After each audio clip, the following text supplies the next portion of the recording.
新北市的民众爱注意哦，去到公有市场买菜就爱注意，因为对于5月初一开始呢，这店家会主动提供塑胶袋给民众。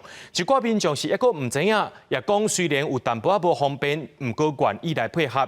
若环保局也伫咧现场设二手袋仔回收箱，或者无炸袋仔的民众会当摕去用。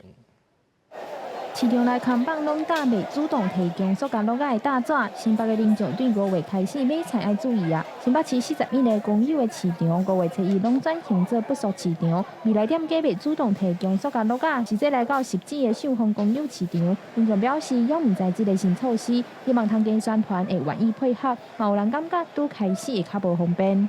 无主动互你买物件啦，互你落架，你感觉安尼讲？我给拿再购物袋就好了啊。应该刚开始会不方便啦。啊，你如果说有规定了，然后有宣导了，有没有？就应该还好啦。 新北市环保局表示，因自2019年开始推动不熟市场，原本有6个市场加入，只届扩大到41个公有的市场，希望帮助民众渐渐养成减用塑胶袋的习惯，也伫各市场提供二手袋仔回收箱，互袂记即炸袋仔的民众一个方便。所以说，我们是在每一个我们的公有市场里面，我们都有放rebag 箱。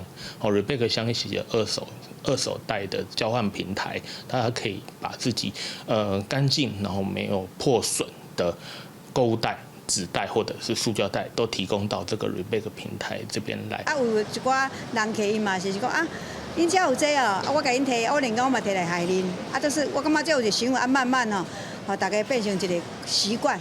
啊，我若袂记啊摕来，阮才有得摕安尼。秀峰市场的店家表示，因进前就有放二手袋仔回收箱，是减少塑胶袋仔真好的配套。另外，新北市环保局表示，40米的市场同齐执行，预计一档通减少使用30万的塑胶袋仔。5月初执行了后，会看状况随时调整配套，来渐渐扩大到民营的市场，也对咧实行，希望互环保真正对生活做起。记者张家佳、谢桂玲、新北报道。